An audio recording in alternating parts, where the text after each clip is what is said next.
Hi, hello, வணக்கம் and welcome to my YouTube channel. This is the uncreative. So வருடத்தின் கடைசி நாள் 31st of December 2025. So இன்னைக்கு வந்து நான் எதை பற்றி பேச போகிறேன் அப்படின்னு கேட்டிங்கன்னா, 2026 என்ன ரெசல்யூஷன் எடுக்க போகிறோம், வாழ்க்கை எப்படி மாறப்போகுது, யார் யாருக்கு சளி பலன் இருக்குது, யார் யாருக்கு என்னென்ன ராசி பலன், இதை பற்றி எதனா பார்க்க போகிறோமான்னு கேட்டிங்கன்னா கிடையாது. ஸோ எப்பயும் போல் பிக் பாஸ் பற்றி தான் பார்க்க போகிறோம். So last week and this week இன்னைக்கு வரைக்கும் என்ன நடந்துட்டுருக்கு அப்படின்றத வந்து பார்க்கலாம். Let's get into the video. So last weekend வந்துட்டு double eviction as usual 2 to 3 weeks அது நடந்துட்டு இருக்கு இல்லையா? ஸோ இந்த வீக் வந்துட்டு கனி அண்ட் அமித் வந்து எவிக்ட் ஆயிட்டாங்க. ஸோ அமித் கூட ஓகே, வைல்ட் கார்டு கண்டஸ்டண்ட்டாக வந்தார். ஸோ அந்த அளவுக்கு வந்து விளையாடல அப்படின்னு நம்மளுக்கு is a very good soul.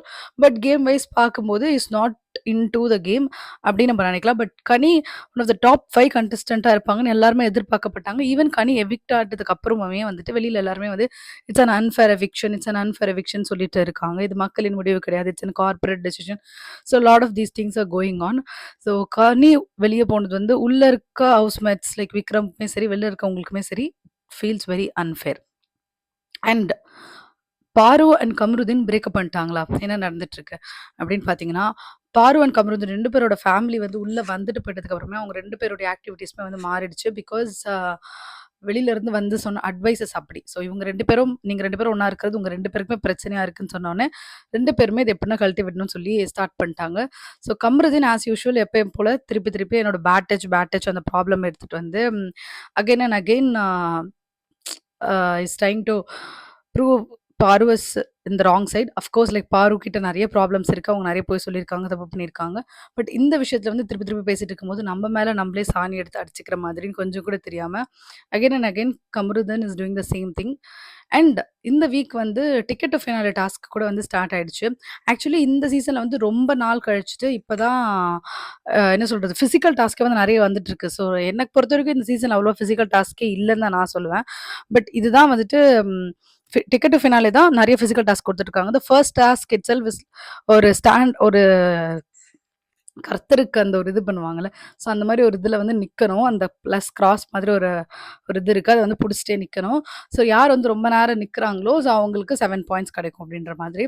So அதில் வந்து ஃபர்ஸ்ட் சாண்ட்ரா வெளியே வந்துட்டாங்க. ஸோ அதுக்கப்புறமா வந்து வினோத் வந்துட்டு வெளியே வந்தார். ஸோ வினோத் வந்து கை எடுத்துட்டாரு அப்படின்னு வந்து சொல்லிட்டாங்க. ஸோ அது மூலமாக ரொம்ப பிரேக் ஆயிட்டார் அவர்.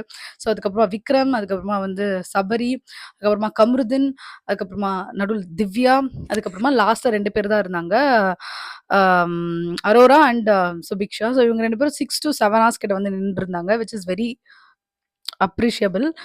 லாஸ்ட்டாக அதில் வந்து அரோரா இறங்கிட்டாங்க. ஸோ அதுலேருந்து 7 பாயிண்ட்ஸ் கிடச்சிது சுபிக்ஷாக்கு. ஸோ அதுக்கப்புறமா வந்து ஒரு பால் எடுக்கிற மாதிரியான ஒரு டாஸ்க் இருந்துச்சு. ஸோ இது மாதிரி தொடர்ந்து ரொம்ப ஹார்டான கஷ்டமான சில டாஸ்க்ஸ்லாம் வந்து கொடுத்துட்ருக்காங்க. இத்தனை வாரமாக போராக போயிட்டு இருந்த பிக் பாஸ் வந்து இப்போ தான் கொஞ்சம் சூடு பிடிச்சி போயிட்டுருக்கு. இதுக்கு நடுவுலேயே வந்து கிடையாது, this is not about ticket to finale, this is not about the task, this is about me and கமருதீன்ன்ற மாதிரி வந்து இப்பயும் கடைசி வாரத்துலேயே வந்து 2 பேரும் மாற்றி மாற்றி சண்டை போட்டு வந்து அடிச்சிட்டு இருக்காங்க. திருப்பி திருப்பி நான் உன்னை எவ்வளோ அசிங்கப்படுத்த முடியுமோ நான் பண்ணுவேன், நீ என்ன எவ்வளோ அசிங்கப்படுத்த முடியுமோ பண்ணு. ஸோ லாஸ்ட் வரைக்கும் எந்த அளவுக்கு நம்மளோட பேரை டேமேஜ் பண்ணிட்டு நம்மளால வெளியே போக முடியுமோ அதுக்கு வந்து நம்ம அயராது உழைப்போம் அப்படின்னு சொல்லி 2 பேரும் வந்து ட்ரை பண்ணிருக்காங்கன்னு எனக்கு தோணுது. பிகாஸ் இவங்க 2 பேரும் பண்ணுறது அப்படி தான் இருக்குது. சிம்பிளாக விட்டுட்டு போகலாம், but they don't want it. Of course like last day வரைக்கும் அவங்களுக்கு அந்த லைம் லைட் வேணும் இல்லையா? So they are trying their best. But இப்போ வரைக்குமே பார்க்கும்போது டிக்கெட் டு ஃபினாலி யார் ஜெயிப்பா அப்படின்னு நம்மளால கண்டிப்பாக சொல்ல முடியல.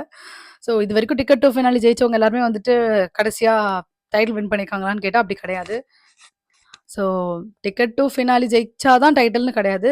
டைட்டில் ஜெயிக்கிறதுக்கு கண்டிப்பாக மக்களோட ஓட்டு இருக்கணும், அண்ட் தென் கார்ப்பரேட்டோட சப்போர்ட் இருக்கணும். Because as we all discuss, not everything is based on people's decision or vote இல்லையா? So something is up to them.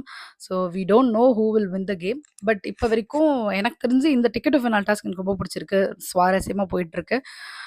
Who works hard will win the title like ticket to finale task, will see that. Yes. So நாளைக்கு வந்து new year.